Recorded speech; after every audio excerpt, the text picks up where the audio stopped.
আসছিল happy new ইয়ার্সের আগের দিনে, তো না হ্যাপি নিউ ইয়ার্সের দিনেই তো আসছিল।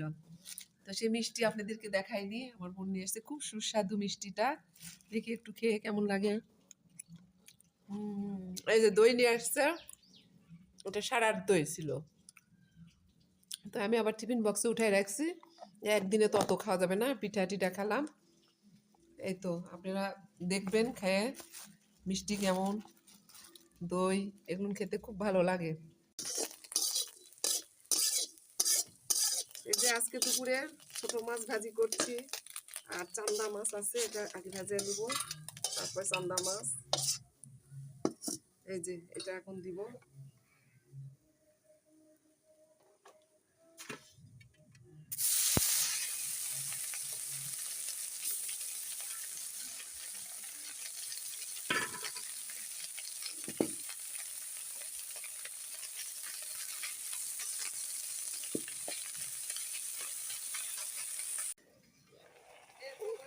এই যে এটা মাছের ভর্তা হবে, এটা মাছের ছোট মাছের এই যে ভর্তা, আর এই যে ভাজি ছোট মাছ, চান্দা মাছ, চোপড়া মাছের ভাজি এটা।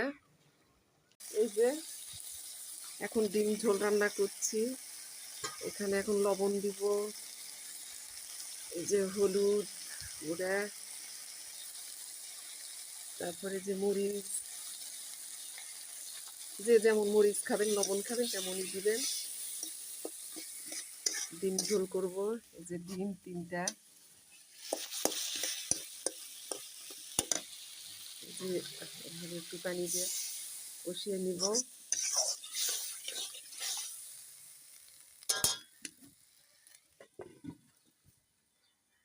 এই যে ডিমগুলো এখন ঝোলের মধ্যে দিয়ে দিব, দিয়ে দিলাম, এভাবে হয়ে যাবে ডিম ঝোল। এই যে আজকে কুশলি পিঠা করলাম, কালকের যে রসের পিঠার যে ইয়া ছিল, ঝোল মাছ ছিল, ওই ঝোলের মধ্যে আবার একটু দুধ একটু গুড় দিলাম, কারণ ঝোল তো কেউ খাচ্ছে না, এর মধ্যে একটু কুশলি ডুবাইয়া দিলাম, কুশলি পিঠা কয়েকটা বানিয়ে দিয়ে দিলাম, খেতে ভালোই লাগবে।